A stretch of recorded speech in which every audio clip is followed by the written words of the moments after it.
বিকালে নির্বাচন কমিশন আমাদের পশ্চিমবঙ্গের 2026 নির্বাচনের দিনক্ষণ ঘোষণা করেছে।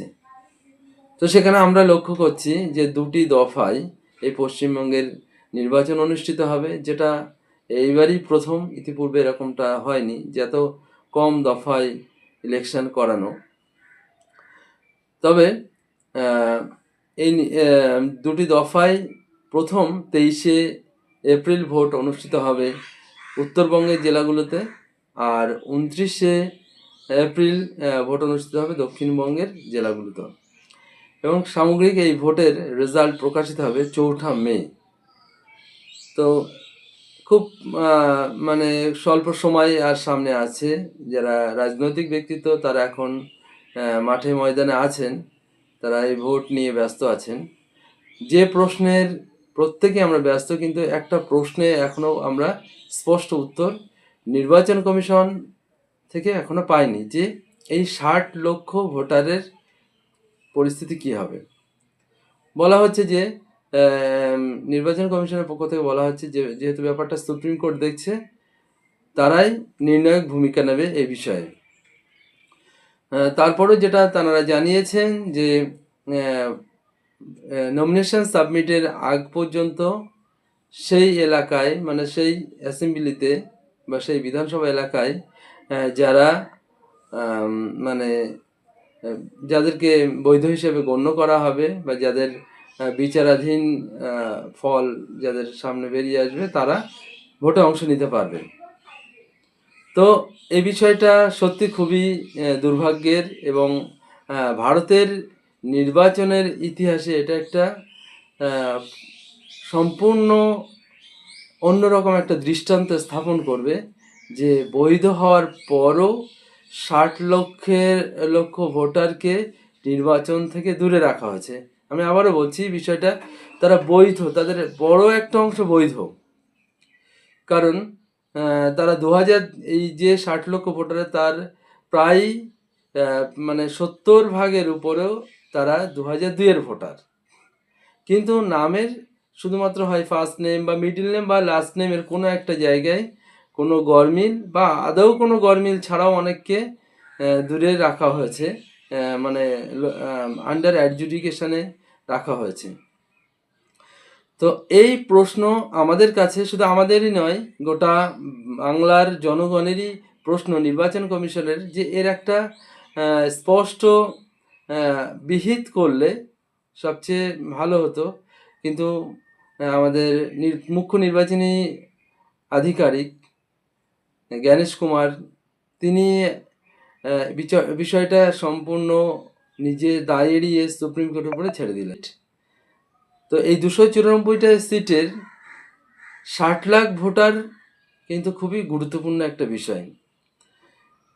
নির্বাচন কমিশন সেই 60 লাখকে দূরে সরিয়ে রাখছে। সবচেয়ে অদ্ভুত ব্যাপার যেটা দেখা গেছে, যে এই 60 লাখ ভোটারের তারা নো ম্যাপ ভোটার কতজন, আর কতজন 2002-এ থাকার পরও সামান্য নামের মিসম্যাচের জন্য তাদেরকে আন্ডার অ্যাডজুডিকেশনে পাঠানো হলো, এ বিষয়ে কোনো সদুত্তর নেই।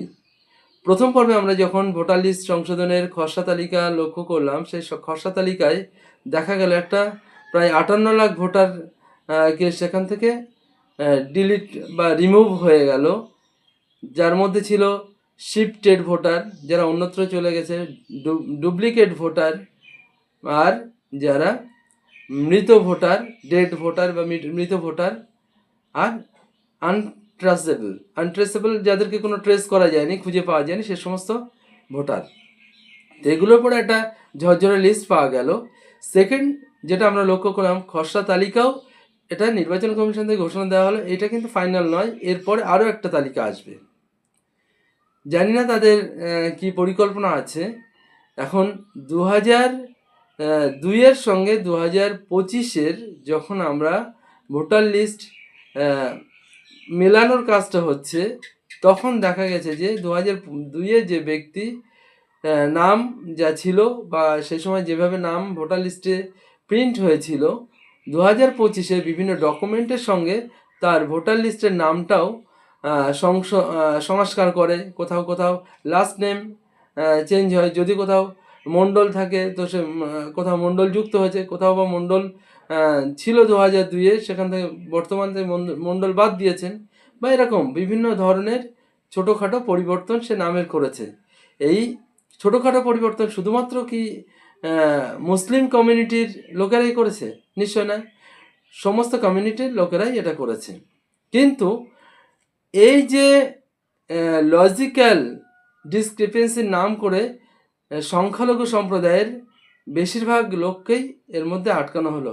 দেখা গেল একটা বুথে যদি 1000 ভোটার হয়, তার মধ্যে প্রায় 200 থেকে 300-র উপরে নাম চলে এলো লজিক্যাল ডিসক্রিপেন্সির নাম করে। যে ব্যক্তি 2002-এ যে নাম ছিল 2025-এ নাম সংস্কার করেছে নির্বাচন কমিশনকে ডকুমেন্ট দিয়ে। মুশকিল হলো, যদি ওই একই সমস্যায় ডাকতে হতো তাহলে দেখা যাবে যে 1000 ভোটারের কোনো বুথে সেখানে প্রায় 500-র উপরে লোককে ডাকতে হয়, কিন্তু তা হয়নি। সেখানে ডাকা হয়েছে 200 থেকে 300-র মধ্যে। এবং এই 200 থেকে 300 ভোটারের যে বিষয়টা, তাদেরকে ডকুমেন্ট দিয়ে যখন AERO স্যারেরা এই বিষয়টা রিভিউ করে দেখে বা হিয়ারিং করে তাদের তথ্য আপলোড করে দিল, পরবর্তীতে আবার কিছু নাম পাঠানো হলো, যে নামগুলো একেবারে 2002-এর জেনুইন ভোটার, এবং তাদের ত্রুটি কি, তাদের ওই নামের লাস্ট নেম, ফার্স্ট নেম বা মিডল নেমের কোথাও একটা মিসম্যাচ আছে। তো এই বিষয়টা প্রত্যেকে অনুভব করতে পারছে, গোটা পশ্চিমবঙ্গের প্রত্যেকটা নাগরিক বিষয়টা, এই সহজ বিষয়টা বুঝতে পারছে। কিন্তু দুর্ভাগ্যের এই নির্বাচন কমিশনকে এই বিষয়টা কেউ আমরা বোঝাতে সক্ষম হয়নি, বা আমাদের সুপ্রিম কোর্ট এই বিষয়টা কতটা বুঝতে পেরেছেন এটাও আমরা বুঝতে পারছি না। কারণ একটা ইলেকশানের 60 লক্ষ ভোটারকে দূরে সরিয়ে রাখা, এবং যার মেজর পার্সেন্টেজ ভোটার হলো সংখ্যালঘু মুসলিম কমিউনিটির ভোটার, তারপরে ইলেকশন পার হয়ে যাবে, রেজাল্ট কী হবে জানি না, কিন্তু এই মানুষগুলোকে ভবিষ্যতে আরও হয়রানির মধ্যে কি পড়তে হবে, এ প্রশ্ন রয়ে যাচ্ছে। নির্বাচন কমিশন বারবারই সুপ্রিম কোর্টের দায় দিচ্ছে, আর সুপ্রিম কোর্ট যেটা বলতে চাইছে যে রাজ্য সরকার এবং নির্বাচন কমিশন কাউকেই তিনি মনে হচ্ছে না যে নিরপেক্ষ ভূমিকায় আছে। তো আমরা জানি না আগামীতে কি পরিস্থিতি দাঁড়াতে যাচ্ছে পশ্চিমবঙ্গের, তবে সুখকর কোনো পরিস্থিতি নয় বলে আমাদের মনে হচ্ছে। আমরা চাইছি বৈধ ভোটার, এই শব্দটা বারবারই যেটা বলা হচ্ছে বৈধ ভোটার, এই বৈধ ভোটারকরণের প্রক্রিয়া সেটা তো নির্বাচন কমিশনের হাত দিয়ে হয়েছে। তবে এই ভোটার লিস্ট সংশোধন প্রক্রিয়ায় আমাদের যে বিষয়টা খুবই চোখে পড়ার মতো, যে খুব সাধারণ মানুষ যারা নো ম্যাপ হয়ে কোনো কারণে নো ম্যাপ হয়ে গেছেন, তাদের ক্ষেত্রে এই 10, 11 বা 13টা যে ডকুমেন্ট চাওয়া হয়েছে, এই ডকুমেন্ট খুবই কঠিন ব্যাপার। এটা সবাই বুঝতে পারছে, কিন্তু আমাদের নির্বাচন কমিশনকে কেউ বোঝাতে পারেনি, বা তারা বুঝতে পারছেন না কোনো অজ্ঞাত কারণে। কারণ সাধারণ মানুষের, বিশেষত যারা পুরনো, তাদের জন্ম সার্টিফিকেট থাকাটা খুবই কঠিন। তাদের একেবারে সাধারণ খেটে খাওয়া মানুষের পাসপোর্টের কোনো প্রয়োজন হয় না। আর জমির পাট্টা তো সে সময় একটা বিশেষ কিছু মানুষদের দেওয়া হয়েছে, সবাইকে তো দেওয়া হয়নি। তাহলে এই বিশেষ হয়রানির মধ্যে পড়লে একজন সাধারণ মানুষ তার এই ভোটার মানে SIR এর নিজের নাম ঠিকঠাক তুলবার জন্যে তাকে ফর্ম জমা দেওয়ার জন্য বাড়ি থাকতে হলো, তাকে ফর্ম মানে ডকুমেন্ট রেডি করার জন্য ছোটাছুটি করতে হলো, তাকে আবার হিয়ারিংয়ে ডাকা হলো, সেদিনের সময় দিতে হলো। তার হিয়ারিংয়ের পরবর্তীতে তাকে আমরা স্বস্তি দিতে পারিনি যে সে বৈধ না অবৈধ, তাকে একটা দড়িতে ঝুলিয়ে রাখা হলো। তাই যাই হোক, আমরা চাইব এই প্রক্রিয়া অবশ্যই স্বচ্ছ হওয়া দরকার, যেটা কোনো রকমভাবে কোনো প্রশ্নের মানে মুখোমুখি না হয়। কিন্তু সেটা কতটা হওয়ার ভবিষ্যৎই বলবে, কারণ আগামী ইলেকশনটা খুবই গুরুত্বপূর্ণ। পশ্চিমবঙ্গের যে বিধানসভা নির্বাচন খুবই গুরুত্বপূর্ণ। এখানকার নাগরিকদের জন্য গোটা ভারতবর্ষের পরিস্থিতির দিকে তাকালে আমরা দেখতে পাবো যে কীভাবে বিভিন্নভাবে মানুষ বিদ্বেষপূর্ণ পরিবেশ তৈরি করা হচ্ছে। সেই অবস্থায় দাঁড়িয়ে পশ্চিমবঙ্গের মানুষ অতীতে কোনো ভুল ডিসিশন নেয়নি। আশা করা যায় আগামীতে এরকম কোনো ভুল ডিসিশন নেবে যেখানে কোনো মানে বিদ্বেষপূর্ণ আবহাওয়া বা পরিবেশের সৃষ্টি হবে। আমরা চাই একটা শান্তিপূর্ণ যে পরিবেশ যেটা বজায় আছে, এই পরিবেশ যেন বজায় থাকে। প্রত্যেকটা মানুষ একে অপরের সঙ্গে যেন মিলেমিশে থাকতে পারে।